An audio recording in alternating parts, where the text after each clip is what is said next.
Help me reach 2,000 subscribers. Support the video with a like and leave your thoughts in the comments. I read everyone. Thank you.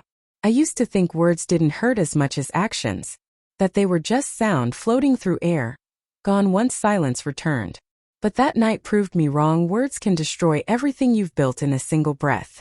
My name's Olivia. I've been married to Daniel for 8 years. He's the kind of man who rarely talks about himself, quiet, steady, the anchor type.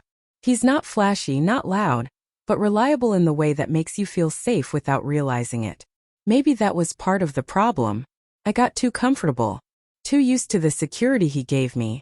It was a Friday night dinner with our friends, 4 couples gathered around a table filled with laughter, wine, and way too many stories from the past. The conversation turned to relationships, the usual, who wears the pants kind of jokes. I remember sipping my drink, smiling, feeling that buzz of attention as everyone looked at me. "Olivia, you're the lucky one," my friend Jenna said. "Daniel's a saint. I don't think I've ever seen him mad." And then I said it. The sentence that would change everything.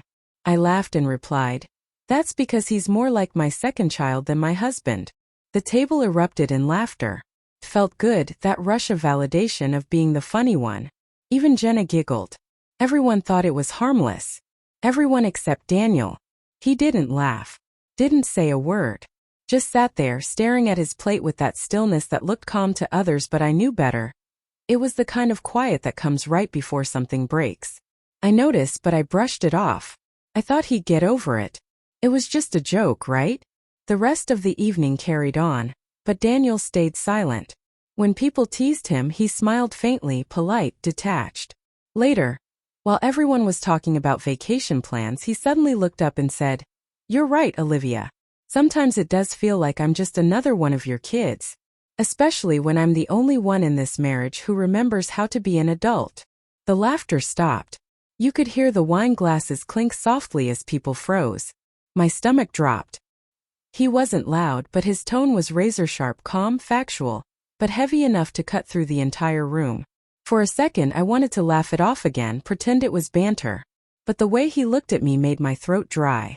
That was the moment I realized. The man I thought would never stand up for himself finally had.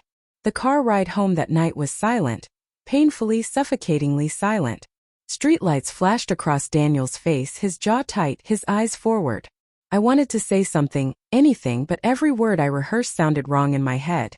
When we finally parked in front of our house, he got out without waiting for me. I followed him inside, heart pounding. "Daniel," I started softly. "You know I didn't mean it like that. It was just a joke." He didn't turn around. "A joke?" he repeated quietly, hanging his coat. "You embarrassed me in front of our friends and now it's a joke?" I sighed, trying to stay calm. "Oh, come on. Everyone jokes about their partners. You're taking it too seriously." He faced me then, and his eyes, usually warm and gentle, looked tired. "No, Olivia. You've been joking about me for a long time. Tonight was just the first time I called you out on it." His words hit harder than I expected. I opened my mouth, but nothing came out. He walked past me into the living room, sitting down like he just aged 10 years in one night. "You know what's funny?" he said after a long pause. "I listen to you tell stories about our life like you're the only one living it. I'm always the punchline, the forgetful husband, the boring man, the one who doesn't get it. And every time you laugh, and I let you, because I thought it made you happy." My chest tightened. "Daniel, But tonight," he interrupted, his voice low, "I realized something. You don't respect me anymore. You respect how people see you when you joke about me." I felt my stomach twist. "That's not true," I said, tears stinging my eyes. "I love you. You know I love you." He shook his head slowly. "No, Olivia. You love the version of me that doesn't speak up. The one who stays quiet so you can shine." That silence after his words was worse than any yelling could have been. For the first time in years, I saw how small he'd started to make himself for me. How often he'd smiled through disrespect because he didn't want to fight. That realization burned. He stood up, looked at me once more and said, "I think we should take some space. I need to remember who I was before being someone's punchline." And with that, he walked into the guest room, shutting the door softly behind him, the quietest goodbye I'd ever heard. The days that followed felt hollow. I went through the motions, work, errands, dinners alone, but everything felt heavy, like the air itself had changed. Daniel barely spoke to me. We shared the same roof but lived like ghosts in separate worlds. At night, I'd hear him moving around in the guest room, packing little by little. That sound made my chest ache. I wanted to talk, to fix it, but shame kept my voice locked inside. Every word I could say felt too small, too late. A week later, I came home to find his things gone. His closet was half empty, and the faint smell of his cologne lingered like a memory refusing to fade. On the kitchen table there was a note, handwritten, neat, painfully polite. Olivia, I've spent years trying to laugh with you, but somewhere along the way you started laughing at me. Maybe you didn't mean to, but you did. I don't hate you and I don't wish you harm. I just need peace, the kind that doesn't come from pretending everything's fine. Take care of yourself. Daniel. I must have read that note 100 times, each line cutting deeper than the last. There were no accusations, no anger, just quiet disappointment, and somehow that hurt more than rage ever could.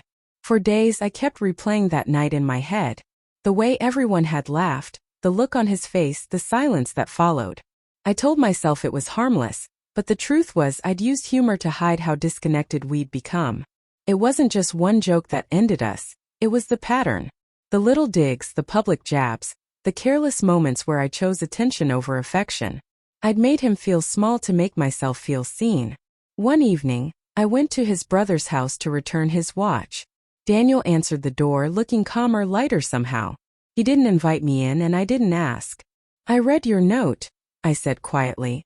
You were right. I stopped respecting you without even realizing it. He nodded, not unkindly. I hope you learn to stop doing that. Not just to me, but to anyone who loves you. That was the last time I saw him. Months later, I'd still catch myself stopping mid-laugh at a friend's joke, remembering how easy it is to hurt someone with words disguised as humor. And whenever someone asks what happened to my marriage, I just say the truth. I mistook love for tolerance. Because sometimes the cruelest thing you can do isn't betrayal. It's making the person who loves you feel like a joke.